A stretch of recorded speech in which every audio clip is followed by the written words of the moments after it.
There is no evidence to suggest that the defendant did as my learned friend suggests. However, in terms of having the opportunity to carry out the alleged tampering, there is one possibility. Oh? Good gracious! Explain yourself, counsel!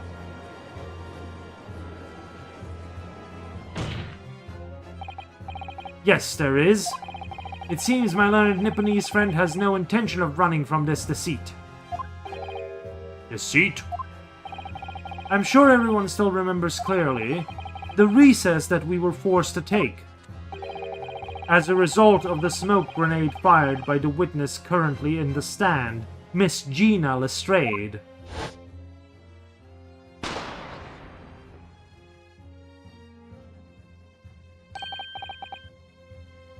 What's going on? Be careful, Mr. Naruhodo. Cover your face. Bailiff, don't let the accused escape. Secure the omnibus. I hereby call an emergency recess. Bailiff, ensure the defendant is in custody. Clear the courtroom. Courtroom. The courtroom was filled with smoke and everyone was thrown into confusion. All of us were made to leave this chamber. In that brief interval, under the veil of smoke and in all the chaos, it could have been possible to steal inside the omnibus.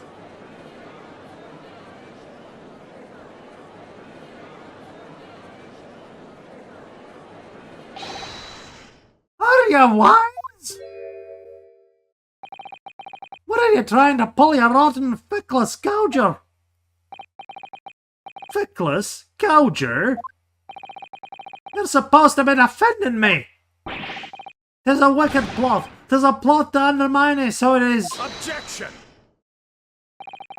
Whatever you think this is, it changes nothing. The facts are the same.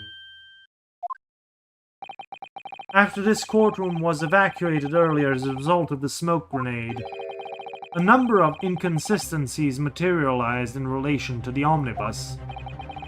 Inconsistencies such as? To start with, the storage compartment underneath the rear passenger seat. When the police investigated the omnibus, this compartment was full of the driver's items.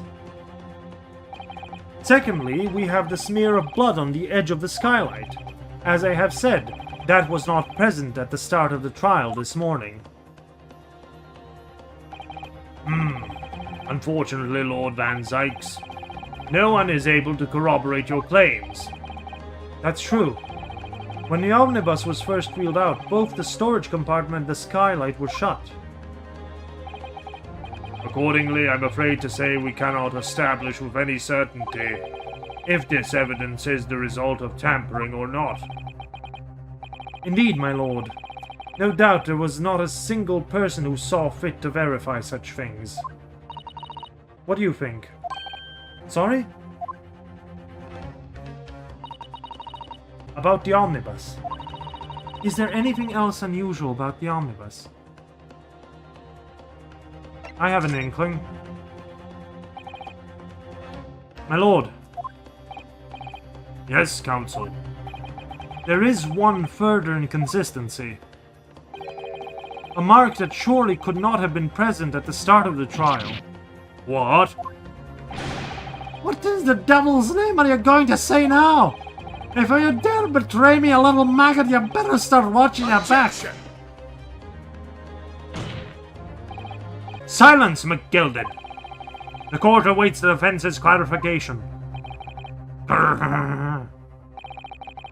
This trial keeps swinging one way and then the other. I have no idea what's the truth and what's deception. What am I supposed to believe here? I shall have to ask you to elaborate, counsel. Where exactly is this alleged mark that you claim appeared at some point during the trial? Got it! If we consider that the victim fell through the skylight onto the floor of the cabin, you would certainly expect to find the signs of blood where he landed. But as far as I recall, This bloodstain on the cabin floor was not there when the omnibus was first brought into the courtroom. Good lord.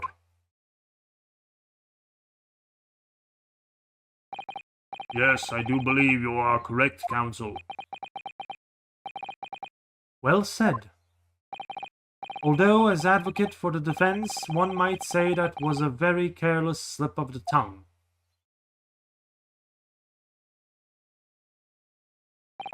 I believe that bloodstain on the floor is a decisive piece of evidence. But if the question is whether that evidence is genuine or whether it was unlawfully fabricated by someone, I feel compelled to admit that there's at least a possibility that the evidence is fake.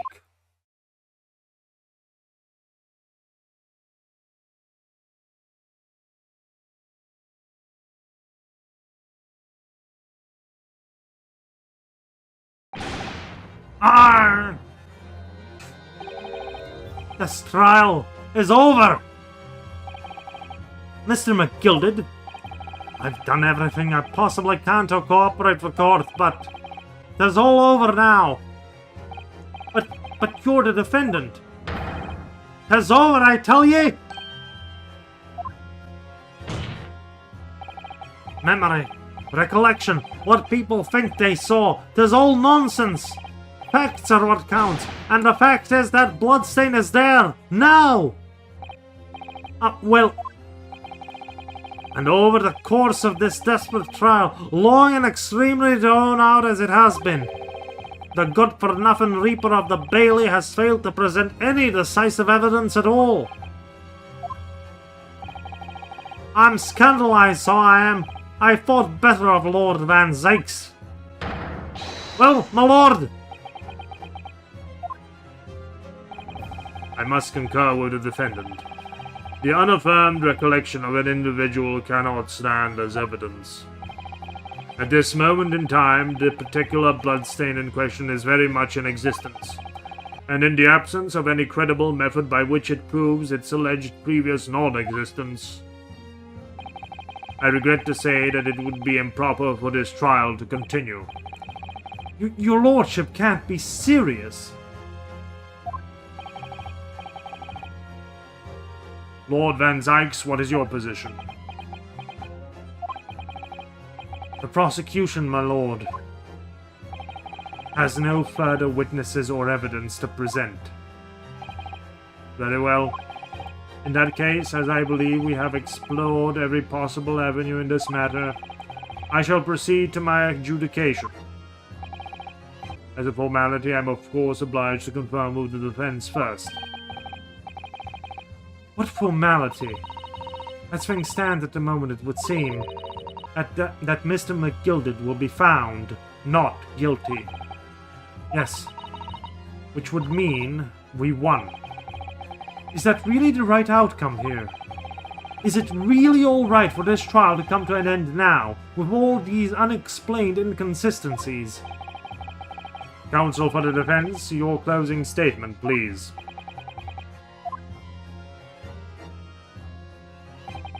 Yes, my lord. The defense believes the defendant could be guilty. I am here in this courtroom today to advocate for the defense of my client, Mr. McGilded. However, at this moment in time, I cannot in all good conscience attest fully to the defendant's innocence. What are you saying, man? Without any question, there is no conclusive evidence to prove that the defendant is guilty. However, there is also no conclusive evidence to prove that he is innocent. Good gracious me! Order, order, order! This is unprecedented behavior, counsel. A defense lawyer calling the accused innocent into question. Are you of sound mind?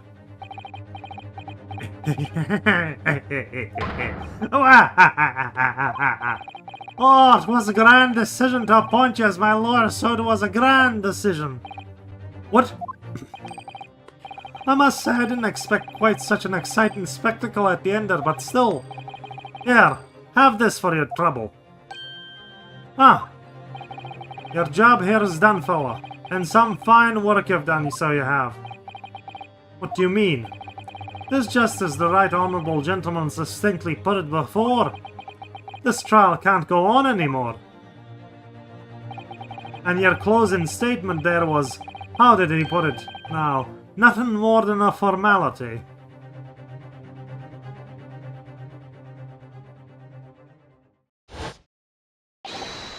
I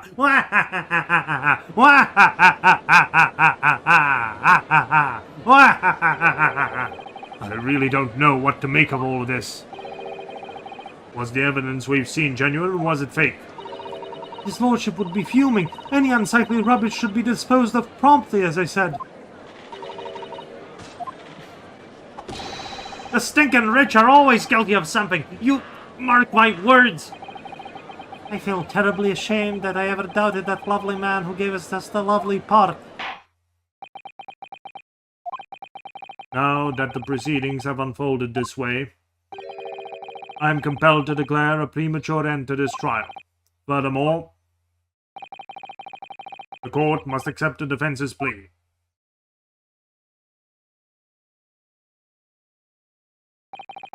I thank you kindly, my lord.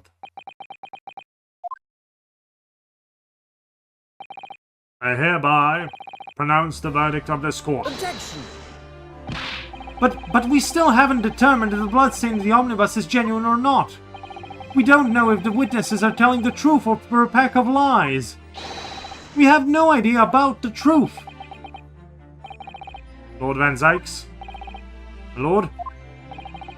The case made by the prosecution was flawed, plain, and simple.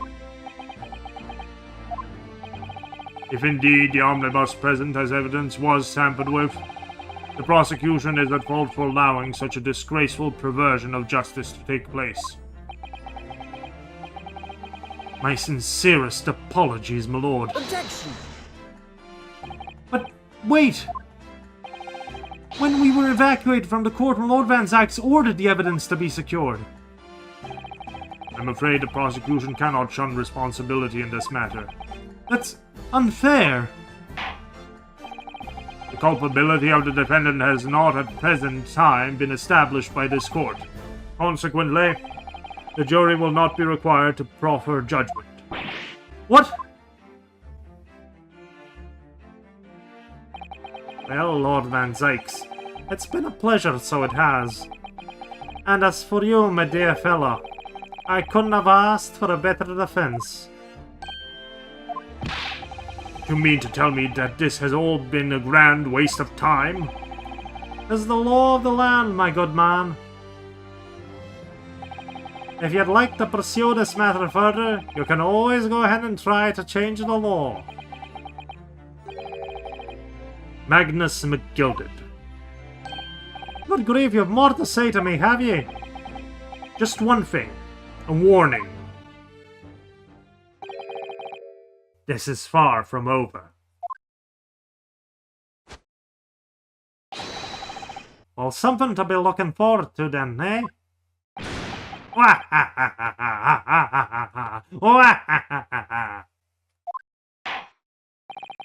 hereby pronounce the defendant, Mr. Magnus McGilded, not guilty.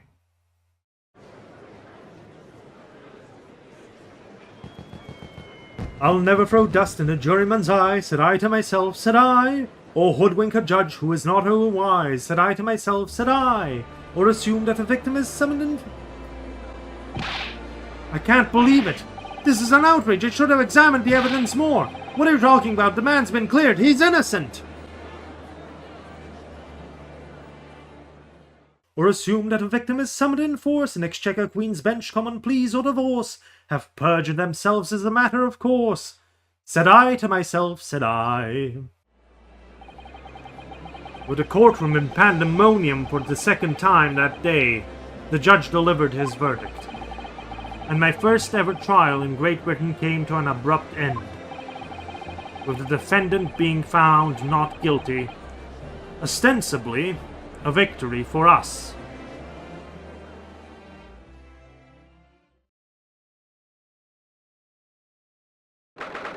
18th February, 5:14 p.m., the Old Bailey, defendant's antechamber.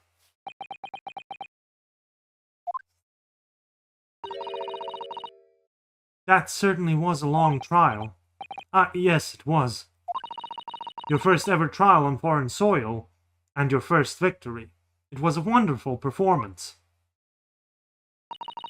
My heartfelt congratulations. And to you, Miss Susato, thank you for your assistance. I suppose we should be happy. The trouble is, we're still completely in the dark about what actually happened. Well, we didn't have enough time. But isn't it wrong?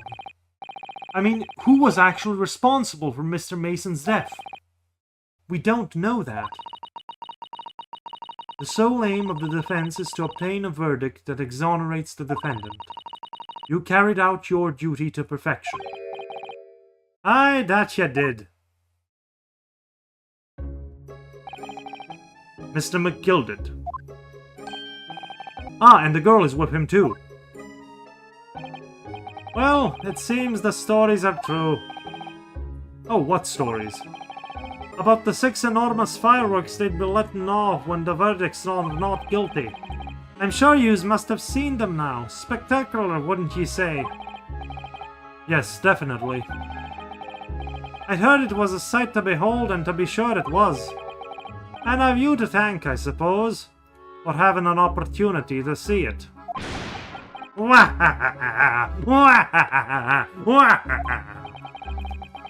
Oh, I don't know about that. I'm not sure I really did anything. What on earth are you saying, fella? How did I walk out of there a free man, then?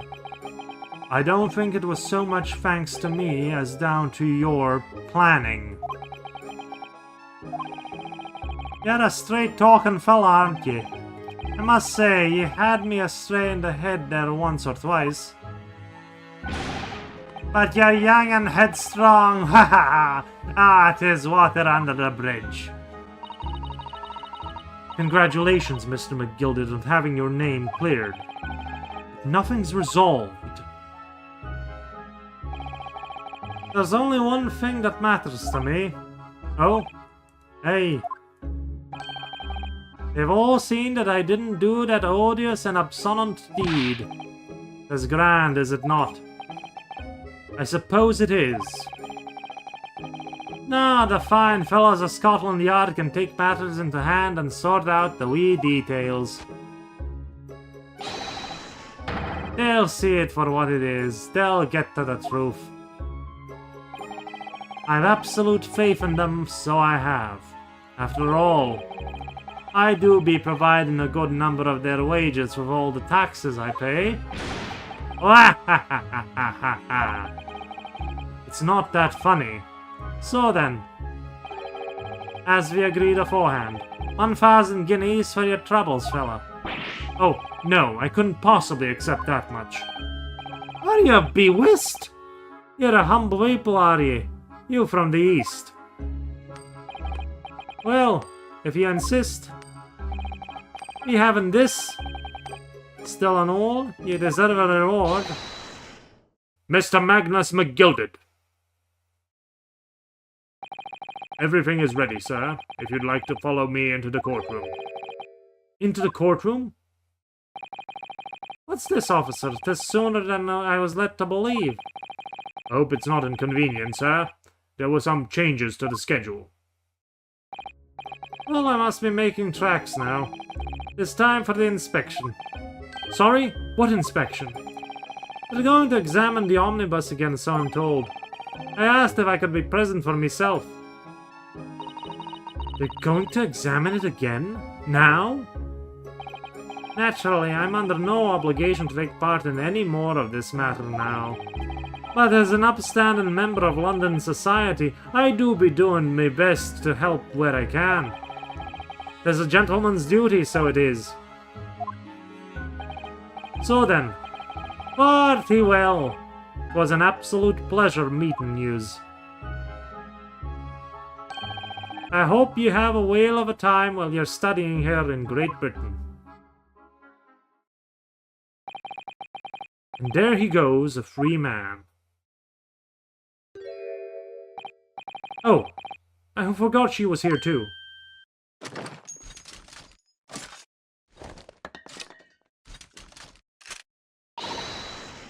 Don't move. Whereas I want to say, gee, get a move on. She really does take forever to load that thing.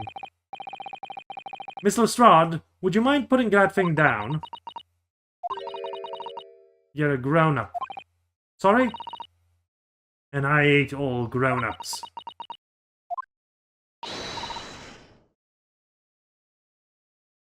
Ah, there you are. Naughty, naughty. Running off like that. Is this some kind of picnic? Who's the little girl now? And taking that with you as well. I was looking forward to the trial run of my experimental smoke grenade launcher. Ah. Oh, you wanna play? You won't beat me. Grr. Excuse me, but who are you? Oh, good day to you. I'm, well, the inventor, I suppose, of that machine. The inventor? Well, normal smoke grenades are so dull, don't you agree? White, white, and more white. If you have to be shrouded in smoke, it could at least be a pretty color, I thought to myself. You have to be shrouded in smoke, though. At all. I just took my eyes off of it for a moment whilst I was changing onto a different omnibus, and she pinched it. Luckily, I fitted with a telegraphic beacon. What's it? What? I have no idea what this girl is talking about. Anyway, you're coming with me now, back to my laboratory. What for? To apologize, of course, silly, to my technician. What? You mean, say, sorry? You must say sorry when you've done something wrong. Surely an adult has told you that before. An adult? I don't listen to adults. Come along then, follow me. Fine, have it your way. Good. You see, I know you'd want to do the right thing in the end. I'm fairly sure that what she wants is not to get shot by that massive gun of yours.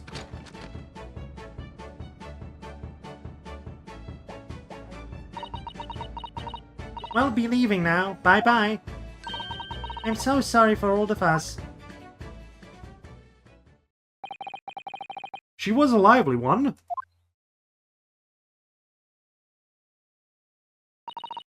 Well, do you think perhaps we ought to be on our way now too? Yes, you're right, but... Where to? Oh! We haven't had time to find a place to stay. No sooner had we arrived in London than we had to rush here. All our traveling cases are still with the bailiff. I was originally planning to spend the day in search of lodgings, but at this late hour in the day I'm afraid we may be out of luck. Don't worry though, I have a plan. If the worst comes to worst, I've heard of a lovely park where we could spend the night. Please tell me you're not thinking of McGilded Park. I know it may be a little chilly at this time of year, but our youthfulness will see us through. I'm not so sure about that. I think a midwinter London night will freeze a young person solid just as easily as an elderly one. Oh dear, that doesn't sound agreeable. Now I'm starting to regret turning Mr. McGilded down. That 1,000 guineas would have paid for a lovely warm room, or a mansion. And so, the trial to determine my worthiness for the study tour was over by the end of our first day in London. However, as we were soon to learn, there were more trying times ahead. Just as the Reaper of the Bailey had warned, the case was far from over.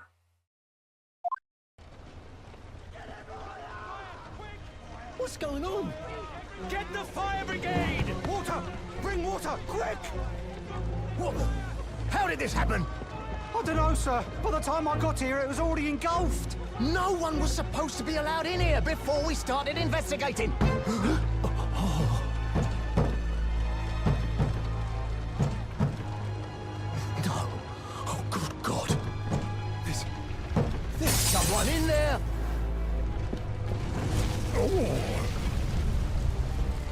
Oh, this can't be.